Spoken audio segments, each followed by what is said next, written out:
അപ്പോൾ നമ്മൾ സ്പെഷ്യൽ മുട്ടക്കറി തയ്യാറാക്കാൻ പോവുകയാണ്.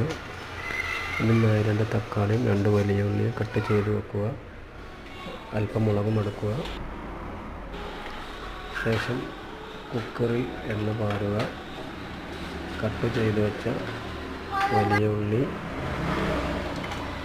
അതിലേക്കിടുക. പിന്നെ ഇഞ്ചിയും വെളുത്തുള്ളിയും അരച്ചത് അതിലേക്കിടുക. ശേഷം അല്പം വെള്ളം പാരുക. എന്നിട്ട് നന്നായി വേവിക്കുക. നന്നായി വെന്തതിന് ശേഷം കട്ട് ചെയ്ത് വെച്ച തക്കാളിയും മുളകും അതിലേക്ക് ഇടുക. തക്കാളിയും മുളകും അതിലേക്ക് ഇട്ടതിന് ശേഷം കുക്കർ അടച്ച് വെക്കുക. കുക്കർ അടച്ച് വെച്ചതിന് ശേഷം ഒരു വിസിലെടുത്താൽ കുക്കർ ഓഫാക്കുക. കുക്കർ ഓഫാക്കിയതിന് ശേഷം ഒരു പ്രഷർ കളയുക. ശേഷം നന്നായി ഇളക്കി കൊടുക്കുക. നന്നായി ഇളക്കി കൊടുത്തതിന് ശേഷം ഗരം മസാല 1 ടീസ്പൂൺ അതിലേക്ക് ഇടുക. ശേഷം മഞ്ഞൾപ്പൊടി 1 ടീസ്പൂൺ, മുളക് പൊടി 2 ടീസ്പൂൺ, മല്ലിപ്പൊടി 2 ടീസ്പൂൺ അതിലേക്ക് ഇടുക. ശേഷം അല്പം വെള്ളം പാരുക.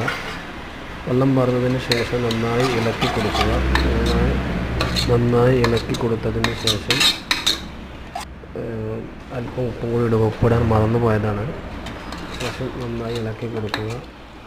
നന്നായി ഇളക്കി കൊടുത്തതിന് ശേഷം തേങ്ങ അരച്ച് വെച്ചിട്ടുണ്ട്, അത് അതിലേക്ക് പാരുക. തേങ്ങ അരച്ച് അതിലേക്ക് പാർന്നു കഴിഞ്ഞാൽ അല്പം വെള്ളം കൂടി പാരുക. ശേഷം നന്നായി ഇളക്കുക. നന്നായി ഇളക്കിയതിന് ശേഷം പുഴുങ്ങിയ മുട്ട അതിലേക്ക് ഇടുക. അപ്പോൾ നമ്മൾ മുട്ടക്കറി ഏതാണ്ടൊക്കെ റെഡി ആയിട്ടുണ്ട്. ശേഷം നന്നായി ഇളക്കുക. നന്നായി തിളപ്പിക്കുക.